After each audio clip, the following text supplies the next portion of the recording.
নমস্কার, জয় হিন্দ, জয় ভারত, জয় শ্রীকৃষ্ণ। আস্তে, আস্তে আইসিসির সঙ্গে বাংলাদেশ ক্রিকেট বোর্ডের সংঘাত চরমে বা তুঙ্গে পৌঁছে যাচ্ছে। এবার দেখুন আইসিসি কোনো ভারতীয় ক্রিকেট অর্গানাইজেশন বা ক্রিকেট বোর্ড তো নয়। তো এটা ইন্টারন্যাশনাল ক্রিকেট বোর্ড। হুম? কিন্তু তার প্রতিনিধিত্ব করছেন অমিত শাহর ছেলে জয় শাহ। সো এটা এর জন্য ইম্পোর্টেন্ট হয়ে পড়ছে এবং অ্যাকচুয়ালি আইসিসির সঙ্গে যে আম আ আম বিসিবি বা বাংলাদেশ ক্রিকেট বোর্ডের যে সংঘাতটা, সেটা শুরুই হয়েছে মোটামুটি ভারত থেকে। কোথায় থেকে? আ আপনারা জানেন যে কিছুদিন আগে আইপিএল এর কেকেআর টিমে সিলেক্ট হয়েছিল বাংলাদেশী পেসার মুস্তাফিজুর রহমান। তো বাংলাদেশে হিন্দু নিধনের উপর আ মানে যেরকম ওদের অবস্থা, ওখানে আমাদের মানে হিন্দুদের যে অবস্থা এবং যে জিওপলিটিক্যাল টেনশন শুরু হয়েছিল, ওসমান হাদিকে খুন, তারপরে ভারতের সেভেন সিস্টার দখল, এই টাইপের যে সমস্ত প্রভোকেটিভ স্টেটমেন্ট এবং ওখানে হিন্দু নিধনের উপর আ এত হিন্দু নিধন করার পর ভারত সরকার বা এক কথায় বিসিসিআই এর তরফ থেকে নোটিফাই করা হয় কেকেআর যে যেন মুস্তাফিজুর রহমানকে টিম থেকে ড্রপ করে দেওয়া হয়। তো সেটার পর বাংলাদেশের ক্রিকেট বোর্ড হুম? বা বিসিবির তরফ থেকে ওদের যে প্রধান উপদেষ্টা বা যাই হোক কেউ আছে, সে কি আসিফ নজরুল। তো সে ডিসাইড করে যে বা বাংলাদেশের তরফ থেকে ডিসিশন নেওয়া হয় যে ভারতে খেলতে আসবে না বাংলাদেশ। কারণ কি? কারণ হচ্ছে সিকিউরিটি কনসার্ন আছে নাকি ওদের আমাদের দেশে। আচ্ছা। সুগরের সন্তানরা সারা জীবন আমাদের দেশে পালিয়ে এলো ওখান থেকে কর্মসংস্থানের জন্যে, দুবেলা দুমুঠো খেতে পাওয়ার জন্যে, বাঁচার জন্য। দিয়ে এখন আবার ওদের কি প্রবলেম? যে এখানে নাকি ওদের সিকিউরিটি কনসার্ন। ওই জিহাদিগুলোকে এখানে নাকি কেউ মেরে দেবে। যাই হোক এনিওয়ে ব্যাপারটা হচ্ছে পায়ে পা লাগিয়ে ঝগড়া। ওকে? তো কি এবার প্রবলেম হচ্ছে আইসিসির তরফ থেকে আল্টিমেটাম দেয়া হয়েছিল। যে ভারতে খেলা ছাড়া আর কোনো উপায় নাই। ভারতে খেলতে না এলে এদের বদলে বাংলাদেশের বদলে কোনো অল্টারনেট টিমকে জায়গা দেওয়া হবে তাদের বদলে। বাংলাদেশ টিমকে আইসিসি টুর্নামেন্ট থেকে ড্রপ করা হবে।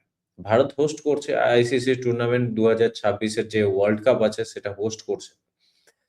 এবার এরপর মাল্টিপল রাউন্ডস অফ টক হয়েছে। হুম? তো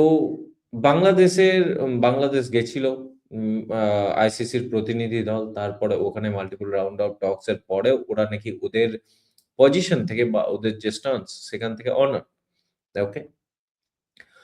তো আজকের ডেট ছিল একটা আল্টিমেটাম এর ডেট মনে করা হয় যে ২১শে জানুয়ারি ফাইনাল ডিসিশন নিতে হবে বা ডিসাইড করতে হবে বাংলাদেশী ক্রিকেট বোর্ডকে যে তারা ভারতে খেলতে পাঠাবে কিনা। মানে ওদের প্লেয়ারদেরকে এখানে খেলতে পাঠাবে কিনা। তো আল্টিমেটলি এখনো অব্দি আমি অ্যাকচুয়ালি এই ভিডিওটা বানানোর জন্য লেট করলাম। কারণ আমি ভাবলাম যে আজকে মিটিং আছে। তো মিটিং এর পর অ্যাকচুয়ালি কি ডিসিশন হবে সেটা দেখি। তো এখন আমি ভিডিওটি বানাচ্ছি ৪:১০ এর সময়, বিকেল ৪:১০ এ। তো এখনো অব্দি কোনো সুরাহা হয়নি। ওকে? তো আম এখানে দেখুন আমি কি এটাকে ওহো! জাস্ট আ সেকেন্ড আমাকে এটাকে একটু হ্যাঁ, এই এবার দেখুন আশা করি দেখতে পাবেন। হুম, হুম। আইসিসি টি-20 world cup participation live update দেখুন। ICC a to break silence on Bangladesh situation এখনো অব্দি কোনো আসেনি। আ এখানে বলা হচ্ছে দেখুন এটা আপডেট হয়েছে বিকেল ৩:৩৭ এ বলছে বাংলাদেশ টি-20 2026 participation live. PCB backs Bangladesh's refusal to play T20 World Cup in India offers to host its game. আচ্ছা এর মধ্যে আবার পিসিবি পাকিস্তান ক্রিকেট বোর্ড লাফিয়ে পড়েছে। পাকিস্তান ক্রিকেট বোর্ড কি বলছে?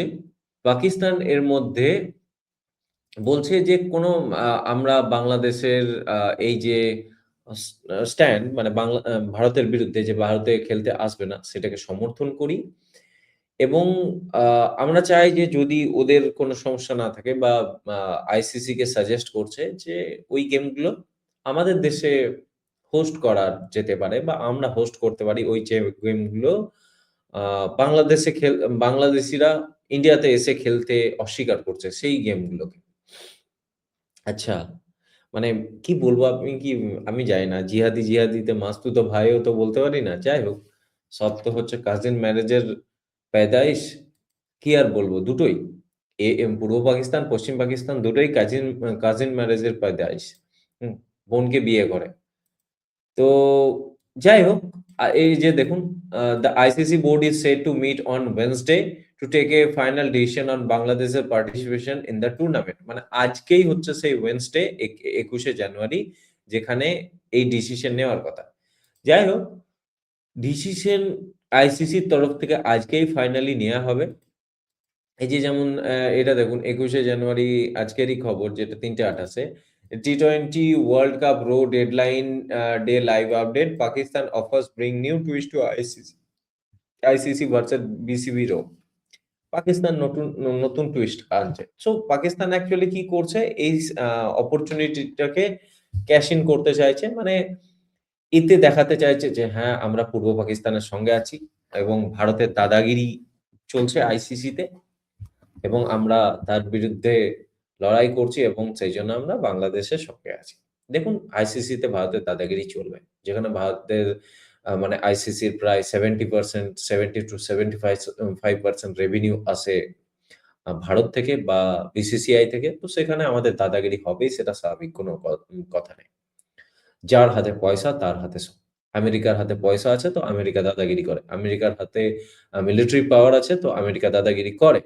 এই আ মানে এই পুরো বিশ্বে আমেরিকার বাইরে ৮৫০ র বেশি ওদের আ মিলিটারি বেস আছে, তো ওরা দাদাগিরি করে। সেম জিনিস হচ্ছে ক্রিকেট। ক্রিকেটে আমাদের সেই অবস্থা আছে, সেজন্য আমরা দাদাগিরি করি ভাই, সহ্য করতে হয়। তোরা ভিখারি দেশ দুটো। দুটো ভিখারি দেশ, জাহিল গাওয়ারদের দেশ। না তোদের প্লেয়ার আছে, না কোনো স্ট্রাকচার আছে। আইসিসির ফান্ডিং ছাড়া তো চলবেই না তোদের। আইসিসি থেকে যে ফান্ডিং পাচ্ছিস, সেই ফান্ডিংটা আসছেও আবার ভারত থেকে। আইসিসির সেই রেভিনিউটাও আসছে ভারত থেকে, সেই আইপিএল থেকে। সো এই সমস্ত জিনিসগুলো দেখুন, কোনো আ সভ্য দেশ বা অ্যাকচুয়ালি আকলমন্দ দেশ বা অ্যাকচুয়ালি যাদের বুদ্ধিমান দেশ, তারা কখনোই এই সমস্ত কাজকর্ম করবে না। বাংলাদেশের মতো একটা দেশ, যাদের আ দৈনন্দিন জীবনের খাদ্যবস্তু থেকে শুরু করে সবজি, ইলেকট্রিসিটি সবকিছু ভারতের উপর নির্ভরশীল। তাদের ব্যবসা, তাদের ট্রান্সশিপমেন্ট হাব, তাদের এয়ার স্পেস সবকিছু ভারতের উপর নির্ভরশীল। তাদের পক্ষে মানে আ above weight এ পাঞ্চ করা খুব একটা বুদ্ধিমানের মতো কাজ নয়। কিন্তু যেহেতু ওই যে জিহাদি চূড়ান্ত ঢুকে আছে, হ্যাঁ, আমরা কাফেরদের থেকে অনেক বড়, আমরা ঈমানদার, আমরা জজবেওয়ালা কম, আমাদের ঈমান আছে, আমরা কালমা পড়েছি, আমরা একজনে ১০০ টা কাফিরকে মেরে ফেলতে পারবো। এই যে মাথার মধ্যে এই যে কালমা ঢুকে আছে না, মাথার মধ্যে যে চূড়ান ঢুকে আছে, এতেই এই সমস্ত জিনিস করছে এবং আই এম ভেরি গ্ল্যাড কি ওরা এই সমস্ত জিনিস করছে। এভাবে বাংলাদেশের ক্রিকেটের যা ক্ষতি করবে, মানে সেটা দেখার মতো হবে। বাংলাদেশ লাস্ট ১০ বছরের ক্রিকেটে অনেক উন্নতি করেছিল। কিন্তু এই যে ভারতের সঙ্গে যে জিনিসটা করল, এই জিনিসটাতে ওরা নিজের পায়ে কুড়ুল মারল। কি বলুন তো? ভারত একদিনে শেষ করে না। দগদে বা তোড়পে শেষ করে। যেমন পাকিস্তানি ক্রিকেটকে শেষ করে দিল। সেইম একইভাবে বাংলাদেশেরও অবস্থা হবে। আবার যারা ভারতের সঙ্গে আ তাল মিলিয়ে চলছে, তাদেরকে ভারত একদম বুকে করে রাখে। আফগানিস্তানকে মা মনে হয় হরিয়ানাতে হরিয়ানাতে বা আ নয়ডাতে, আমার এক্সাক্টলি মনে নেই। পুরো ইয়ে ছেড়ে দিয়েছে। পুরো আম আ স্টেডিয়াম ছেড়ে দিয়েছে। আফগানিস্তানের ক্রিকেটাররা এখানে আসে, থাকে, প্র্যাকটিস করে।